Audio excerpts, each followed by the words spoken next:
Jadi pengangkatan Raja Meter ke-8 itu setelah turunan Tengku Pandi ini kekosongan generasi penerus, jadi dibelokkan dia pada kemanaannya, yaitu Tengku Murad. Tengku Murad inilah menjadi Tengku Kejuran Meter ke-8. Dan setelah itu, setelah Tengku Murad wafat, maka diteruskanlah kepada anaknya Tengku Anwar Murad. Dan setelah itu Tengku Anwar Murad juga wafat, maka diserahkanlah kepada Tengku Mu'ad. Maka ketika itu Tengku Mu'ad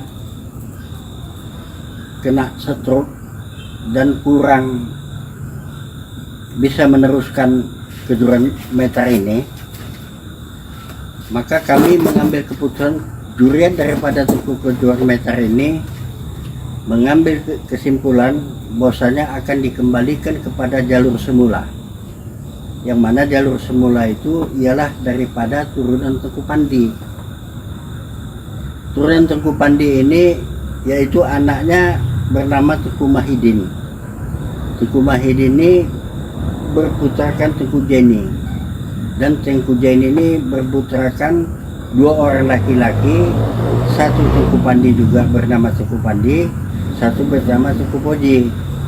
Jadi kesepakatan daripada juriat untuk kembali mengangkat Tengku Poji ini sebagai Tengku Kejuran Meter ke-11.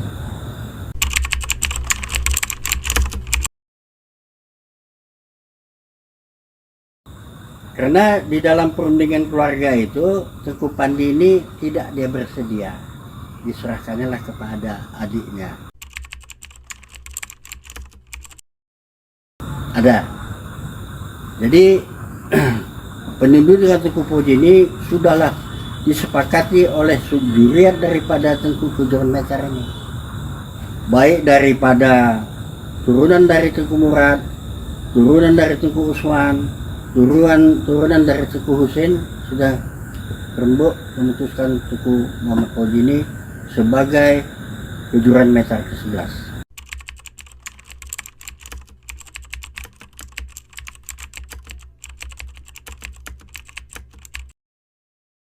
Sudah nilai kemampuan dan segalanya itu ada dengan Tengku Poji.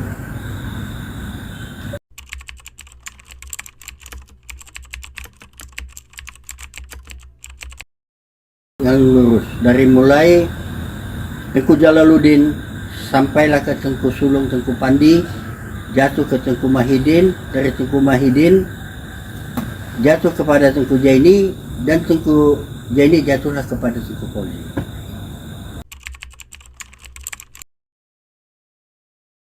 Itulah hasil musyawarah juriat.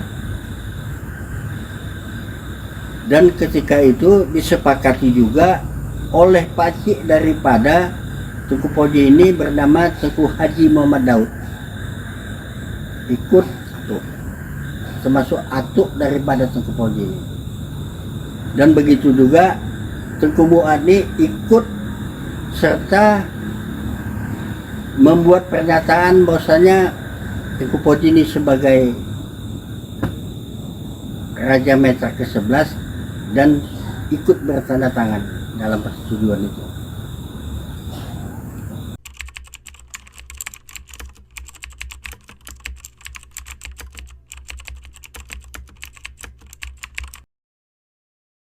Sebab di masalah ini Tengku Mu'ad masih ada, tetapi dia tidak bisa melaksanakan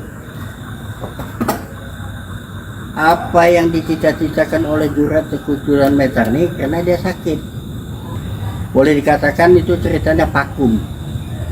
Itu beberapa tahun itu vakum.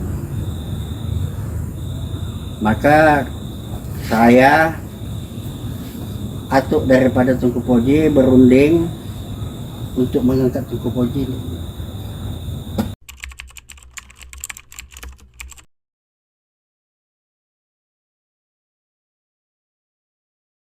ada disimpan oleh Tengku Muhammad Wajid. Termasuk juga atuknya tadi ikut bertanda tangan, Tengku Muab dan saya ikut tanda tangan itu.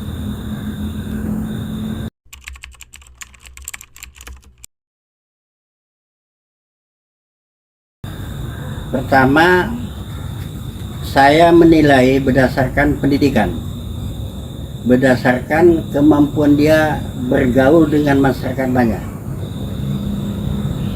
kemampuan dia untuk mengatasi masalah-masalah yang ada di dalam zuriat keluarga Metar. Jadi bisa dimintai pendapat dan bisa dimintai bantuan bagaimana memecahkan kasus yang ada di dalamnya. Dan terbukti sampai sekarang, semenjak dipegang oleh Tengku Fauzi ini sebagai Raja Metar yang ke-11, ini Metar ini perkembangannya sangat pesat, yang mana dia kembali mengambil masyarakat adat keturunan Metar itu dimasukkanlah ke dalam masyarakat keturunan Metar seperti dahulu kala. Seperti moyang-moyang kami dulu, ada kepala adatnya, ada masyarakat adatnya, dan ada urung adat lagi namanya, tempat dia bermufakat.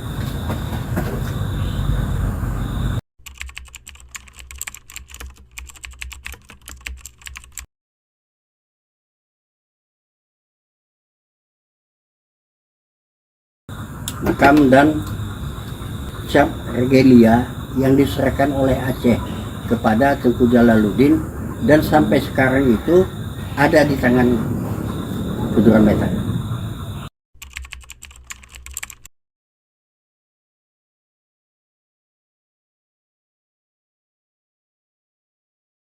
Tulisan Al-Wastu Billahi Perkama Raja bin Keturunan Metar Belad Deli, yang artinya adapun asal mula raja-raja di negeri Deli ini adalah dari Tengku Keturunan Metar Belad Deli. Itu ada di dalam cap itu.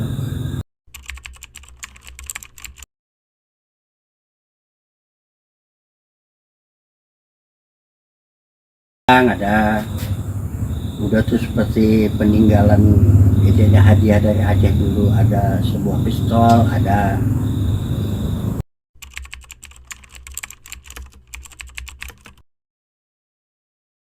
gugatan menuntut kembali hak daripada Tengku Keturunan Metar ini, wilayah dia yang dikonsesikan Belanda kepada, yang dikonsesikan oleh Sultan Mahmud Ar-Rasyid kepada Belanda.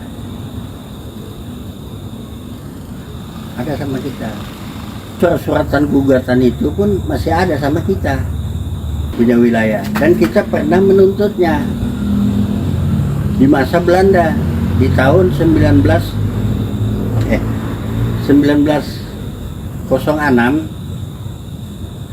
di tahun 1933, di tahun 1923 ada sama kita. Karena kita gugat itu Belanda itu untuk mengembalikan wilayah keturunan Metar ini. Dan ada jawaban Belanda tuh, Tuan punya surat, kami sudah terima, dan Tuan punya surat tidak pakai segel. Kalaupun Tuan punya surat pakai segel, juga tetap kami tidak terima. Artinya apa dia? Belanda ini enggak, dia ada keterangan kita pakai segel ataupun tidak pakai segel, dia nggak mau tahu urusan kita tuh, dia tidak terima. Karena? Nggak peduli lah dia, karena dia rapat kepada raja, pada Sultan Delhi.